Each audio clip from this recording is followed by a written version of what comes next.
اعوذ باللہ من الشیطان الرجیم بسم اللہ الرحمن الرحیم الحمد للہ رب العالمین والصلاة والسلام علی سید الانبیاء والمرسلین وخاتم النبیین اللہم صلی وسلم علی محمد النبی عدد من صلی علیہ من خلقک وصلی وسلم علی محمد النبی کما ينبغی لنا ان نصلی علیہ وسلم علی محمد النبی کما امرتنا ان نصلی علیہ وعلی آلہ واصحابہ وبارک وسلم وصلی علیہ۔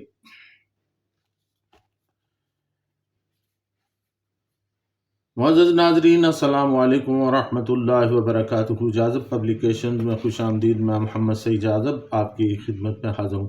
تعلیم القرآن کا سلسلہ جاری ہے اور میں آپ کی خدمت میں سورۃ الانعام کی تفصیلات و تشریحات لے کر حاضر ہوں۔ آج کی نشست میں سورۃ الانعام کی آیت نمبر 2 شامل ہے۔ ارشاد باری تعالیٰ ہے والذی خلقکم من طین ثم قضى اجلا واجل مسمى عنده ثم انتم تمترون۔ وہی ذات ہے جس نے گیلی مٹی سے تمہیں پیدا کیا، پھر تمہاری زندگی کی ایک میعاد مقرر کر دی، اور اس کے نزدیک تمہارے دوبارہ زندہ ہونے کے لیے ایک میعاد متعین ہے، پھر تم شک میں پڑے ہوئے ہو۔ والذی خلقکم من طین، وہی ذات ہے جس نے گیلی مٹی سے تمہیں پیدا کیا۔ ناظرین، کائنات کی تخلیق کا ذکر کرنے کے بعد اب انسان کی تخلیق یعنی عالم صغیر کا ذکر کیا گیا ہے۔ اللہ تعالیٰ نے اپنی ذات کاملہ اور حکمت بالغہ کے ساتھ انسانی جسم میں بیرونی دنیا کے تمام خاص جمع کر دیے ہیں۔ انسان اول کی تخلیق مٹی سے ہوئی۔ پارہ نمبر 3 سورۃ آل عمران آیت نمبر 59 میں ارشاد باری تعالیٰ ہے خلقہ من تراب، یعنی اسے انسان کو مٹی سے تخلیق کیا گیا۔ ناظرین، صحیح حدیث شریف میں آتا ہے کہ اللہ تعالیٰ نے حضرت آدم علیہ السلام کا وجود عدیم ارض سے لی گئی مٹی سے تخلیق کیا، یعنی پوری سطح زمین کی مختلف جگہوں سے مٹی اکٹھی کر کے اس میں پانی اور ہوا کو مکس کیا اور اسے کیچڑ کی شکل میں چھوڑ دیا۔ مٹی کے اس کیچڑ یا گارے کو طین کہا جاتا ہے۔ پارہ نمبر 21 سورۃ السجدہ آیت نمبر 7 میں ارشاد باری تعالیٰ ہے وَبَدَأَ الْخَلْقَ الْإِنسَانِ مِنْ طِینٍ، اور تخلیق انسانی کی ابتدا گارے سے کی گئی، پھر یہ گارا لیسدار کیچڑ میں تبدیل ہو گیا۔ اس کے متعلق پارہ نمبر 23 سورۃ الصافات آیت نمبر 11 میں یوں بیان فرمایا اِنَّا خَلَقْنَاهُم مِّن طِینٍ لَازِبٍ، اور ہم نے تخلیق کیا انہیں لیسدار کیچڑ سے۔ ناظرین، جب خمیر تیار ہو گیا تو اللہ تعالیٰ نے اپنے ہاتھ اس مٹی پر مارے اور اس مٹی کو خلط ملط کر کے دوبارہ گوندا اور اس سے ایک پتلا تیار کیا۔ پھر اللہ تعالیٰ نے اس جسد خاکی کو ایک عرصہ تک یوں ہی چھوڑ دیا، اور جب اس میں کھنکھناہٹ اور کھوکھلا پن پیدا ہو گیا تو یہ جسد خاکی کسی خالی برتن کی طرح بجنے لگا۔ اللہ تعالیٰ نے اس عمل کو پارہ نمبر 14 سورۃ الحجر آیت نمبر 26 میں یوں واضح کیا ہے وَلَقَدْ خَلَقْنَا الْإِنسَانَ مِنْ صَلْصَالٍ مِنْ حَمَإٍ مَسْنُونٍ، اور بے شک ہم نے پیدا کیا انسان کو کھنکھناتی ہوئی مٹی سے جو پہلے بدبودار گارا تھی، اور پھر اسے ٹھونک بجا کر دیکھا۔ پارہ نمبر 27 سورۃ الرحمن آیت نمبر 14 میں اس کا یوں ذکر کیا گیا ہے خلق الانسان من صلصال کالفخار، اور انسان کو ٹھیکری کی مانند بجنے والی مٹی سے پیدا کیا گیا۔ ناظرین، اس طرح ان 5 مراحل سے تخلیق آدم علیہ السلام کی تکمیل ہوئی۔ ناظرین، حضرت آدم علیہ السلام کی تخلیق کے بعد جو نسل انسانی آج تک چل رہی ہے اور قیامت تک چلتی رہے گی، وہ بھی 5 ہی مراحل طے کرتی ہے۔ پارہ نمبر 18 سورۃ المومنون آیت نمبر 12 سے 14 میں ان مراحل کا یوں ذکر کیا گیا ہے: وَلَقَدْ خَلَقْنَا الْإِنسَانَ مِنْ سُلَالَةٍ مِنْ طِينٍ ثُمَّ جَعَلْنَاهُ نُطْفَةً فِي قَرَارٍ مَكِينٍ ثُمَّ خَلَقْنَا النُّطْفَةَ عَلَقَةً فَخَلَقْنَا الْعَلَقَةَ مُضْغَةً فَخَلَقْنَا الْمُضْغَةَ عِظَامًا فَكَسَوْنَا الْعِظَامَ لَحْمًا ثُمَّ أَنشَأْنَاهُ خَلْقًا آخَرَ فَتَبَارَكَ اللَّهُ أَحْسَنُ الْخَالِقِينَ۔ اور بے شک ہم نے پیدا کیا انسان کو مٹی کے جوہر سے، پھر ہم نے رکھا اسے پانی کی بوند بنا کر ایک محفوظ مقام میں، پھر ہم نے نطفہ کو خون کا لوتھڑا بنا دیا، پھر ہم نے بنا دیا اس لوتھڑے کو گوشت کی بوٹی، پھر ہم نے پیدا کر دی اس بوٹی سے ہڈیاں، پھر ہم نے ان ہڈیوں کو گوشت پہنا دیا، پھر روح پھونک کر ہم نے اسے دوسری مخلوق بنا دیا۔ بس بڑا ہی بابرکت ہے اللہ تعالیٰ جو سب سے بہتر بنانے والا ہے۔ یعنی مٹی کے خمیر سے جو جوہر نکلا، اس سے آدم علیہ السلام کا جسم پاک تیار ہوا، پھر آپ علیہ السلام کی جو نسل انسانی چلی اس کے لیے نطفہ اصل قرار پایا، جو ان غذاؤں سے پیدا ہوتا ہے جو زمین سے اگتی ہیں۔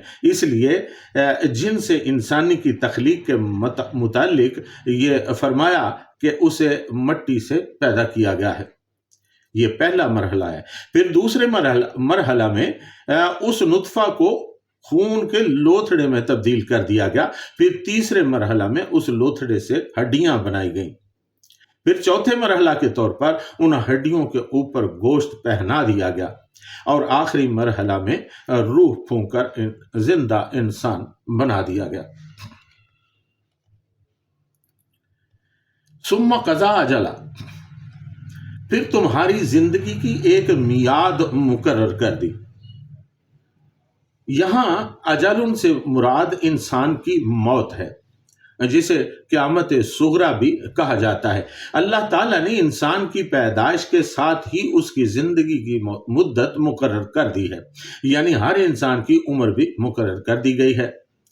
چنانچہ انسان کے پیدا ہونے سے پہلے رحم مادر میں جب اس کے اندر عالم بالا کی روح پھونکی جاتی ہے تو فرشتے عرض کرتے ہیں: اے پروردگار، اس کی عمر کتنی ہے، اس کی روزی کس قدر ہے، یہ نیک بخت ہے یا بدبخت ہے؟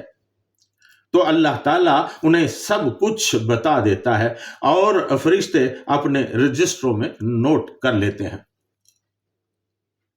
مقصد یہ ہے کہ ہر انسان کی عمر اور اس کی موت کے وقت کو کارکنان قضاء و قدر جانتے ہیں، اسی لیے فرمایا کہ ہم نے انسان کو مٹی سے پیدا کرنے کے بعد اس کی موت و حیات کی مدت مقرر کر دی۔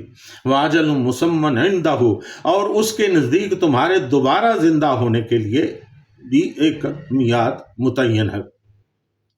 یہاں اجل مسمن سے مراد قیامت کا دن یا قیامت کبریٰ ہے، جبکہ سب لوگ قبروں سے اٹھ کر کھڑے کر دیے جائیں گے اور ان کو اللہ تعالیٰ کے حضور ان کی باز پرس اور ان کا محاسبہ ہوگا۔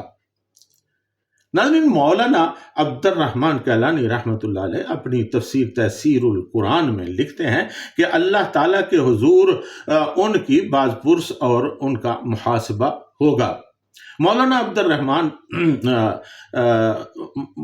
الرحمن کیلانی لکھتے ہیں کہ اللہ تعالیٰ نے حضرت آدم علیہ السلام کو مٹی سے بنایا، پھر ان سے انسانوں کو پیدا کیا اور اب ان کی ضروریات اسی مٹی سے پوری ہو رہی ہیں۔ پھر مرنے کے بعد بھی انسان اسی مٹی میں مل جائے گا۔ گویا اس نے انسان کو ایک بے جان چیز سے پیدا کیا اور پھر زندگی بخشی، پھر اسی طرح زندہ کو بے جان چیز میں مدغم کر دے گا۔ پھر کیا انسان کو اس بات کی سمجھ نہیں آ رہی کہ اللہ تعالیٰ اسے دوبارہ اسی مٹی سے اٹھائے گا اور ایسی زندگی بخشنے پر وہ قادر ہے؟ لہٰذا انسان کو نہ تو اللہ کے بارے میں شک ہونا چاہیے اور نہ قیامت کے دن کے بارے میں۔ ناظرین، قیامت مجموعہ عالم کی موت کا دن ہے جس کا علم صرف اللہ تعالیٰ کے پاس ہے۔ اس نے یہ علم نہ کسی مقرب فرشتے کو دیا ہے اور نہ کسی نبی اور مرسل کو دیا ہے۔ پارہ نمبر 21 سورہ لقمان آیت نمبر 34 میں ارشاد باری تعالیٰ ہے، ان اللہ عندہ علم الساعہ، بے شک قیامت کا علم اللہ تعالیٰ ہی کے پاس ہے۔ پھر پارہ نمبر 9 سورۃ الاعراف آیت نمبر 187 میں ارشاد باری تعالیٰ ہے، یسألونک عن الساعة ایان مرساها قل انما علمها عند ربی لا یجلیها لوقتها الا هو ثقلت فی السماوات والارض لا تأتیکم الا بغتۃ۔ تم سے قیامت کے بارے میں پوچھتے ہیں کہ وہ کب آئے گی، آپ فرما دیجئے کہ اس کا علم تو میرے رب کے پاس ہے، اسے وہی اس کے وقت پر ظاہر کرے گا۔ بھاری پڑ رہی ہے آسمانوں اور زمین پہ تم پر نہ آئے گی مگر وہ اچانک۔ اللہ تعالیٰ نے انبیاء علیہم السلام کو قیامت کی علامات سے آگاہ کیا ہے، لیکن اس کے وقوع پذیر ہونے کا علم نہیں دیا۔ آقا دو عالم صلی اللہ تعالی علیہ وآلہ وسلم نے بھی مختلف احادیث میں قیامت کی علامات بیان فرما دی ہیں، لیکن قیامت کے بارے میں کہ وہ کب آئے گی کسی کو نہیں بتایا گیا۔ گویا اس کے بارے میں مکمل علم اللہ تعالیٰ ہی کو ہے۔ بہرحال قیامت کا آنا یقینی امر ہے، ثم انتم تمترون، پھر تم شک میں پڑے ہوئے ہو۔ وہ لوگ جو ہر بات کا انکار کرنے کے عادی ہیں قیامت کے بارے میں بھی شک میں مبتلا ہیں کہ پتہ نہیں وہ آئے گی بھی یا نہیں۔ چنانچہ اللہ تعالیٰ کا فرمان یہی ہے کہ اس بارے میں شک نہ کرو کہ وہ ایک دن اچانک وقوع پذیر ہو جائے گی۔ ناظرین، اس میں بھی کوئی شک نہیں ہے، یہ قیامت پر ایمان رکھنا ہمارا اولین فرض ہے، بلکہ ایمان کا سب سے اہم جزو ہے۔ ناظرین، جہاں اللہ پر ایمان رکھنا، اللہ کے رسول پر ایمان رکھنا اور اللہ کے نازل کردہ کتابوں پر ایمان لانا اور اس کے فرشتوں پر ایمان لانا ضروری ہے، اسی طرح قیامت کے دن پر بھی ایمان لانا ضروری ہے۔ جو لوگ اس دن کو کوئی اہمیت نہیں دیتے اور یہ کہتے ہیں کہ وہ دن نہیں آئے گا یا پتہ نہیں جب آئے گا دیکھا جائے گا، تو وہ غلط فہمی میں مبتلا ہے۔ اللہ تعالیٰ نے بارہا قرآن کریم میں یہ الفاظ دہرائے ہیں کہ وہ اچانک آئے گی، اسی لیے ہم نے کسی کو اس کا علم نہیں دیا، کسی کو نہیں بتایا کہ وہ کب آئے گی۔